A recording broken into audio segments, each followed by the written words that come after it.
আসসালামু আলাইকুম এভরিওয়ান। তো আশা করছি আল্লাহর রহমতে সুস্থ আছেন, ভালো আছেন। তো এই তো রান্নাবান্না করব। তো আজকে রান্নাবান্না করতেছি আমি এখানে খিচুড়ি, সবজি খিচুড়ি। এখানে সব রকমের সবজি কেটে নিয়েছি, কেটে ধুয়ে পরিষ্কার করে নিয়েছি, এবং 2 রকমের ডাল আর হচ্ছে যে চাল ধুয়ে রেখেছিলাম। তো আগে থেকে পানি ঝরিয়ে রাখছি। তো আমি আসলে খিচুড়িটা অনেক পছন্দ করি, খিচুড়ি রান্না করতে আমার বেশ ভালোই লাগে, আর বাচ্চারাও অনেক পছন্দ করে।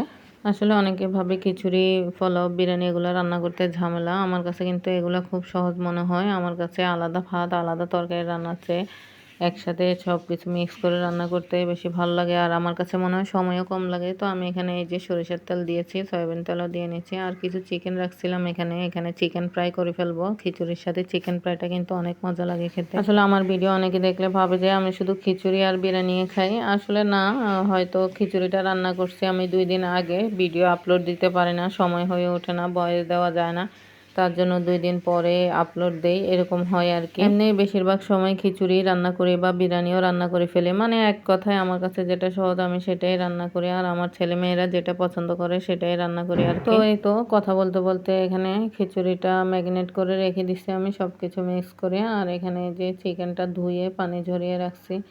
তো এই তো আমি এখনো চুলা জ্বালাই নাই, আর আসলে রাইস কুকারে রান্না করতে কিন্তু ভালো লাগে আমার কাছে।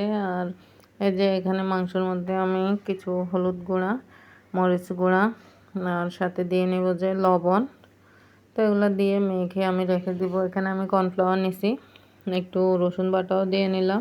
তো এই তো আর একটু মশলা গুঁড়া নিয়ে নিব, মানে যেটা যেটা লাগে আর কি, যা আছে আমার কাছে তাই দিব। আসলে আমি সবসময় বাড়তি কোনো কিছু করি না, আমার ঘরে যে যা থাকে আমি সেই উপকরণ দিয়েই তৈরি করতে পছন্দ করি। যে কোনো কিছু দরকার হয় দিব না, কিন্তু আবার টাকা খরচ করে কিনে আনি তারপর দিব, ওরকম আমি করি না, খুব কমই করি। মেহমান টেহমান না আসলে কিন্তু আমার করা হয় না। আর এই যে কর্নফ্লাওয়ার ছিল বাসায়, তো এই জন্য কর্নফ্লাওয়ার দিছি, আর কর্নফ্লাওয়ার দিলে কিন্তু চিকেন ফ্রাইটা খেতে কিন্তু ক্রিস্পি হয়। আর এই যে লেবুর রস দিয়ে নিলাম।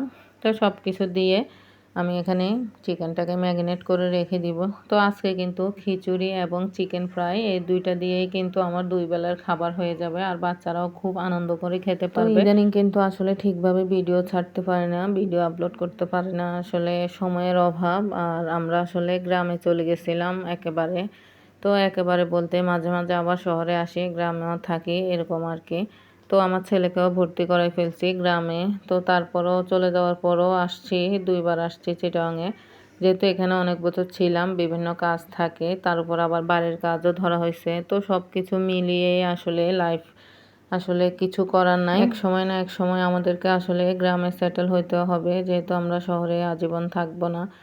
তো এই আর কি, কিন্তু আসলে খারাপ লাগে, অনেক বছর ছিলাম এখানে, তাই এজন্য কিছুদিন পর পরই আসি আমার ছেলে মেয়ে সহ। এই তো কথা বলতে বলতে এখানে চিকেনটা আমি ফ্রাই করে নিচ্ছি, আর চিকেনের পিসগুলো কিন্তু আমি আজকে একটু পাতলা করে নিচ্ছি।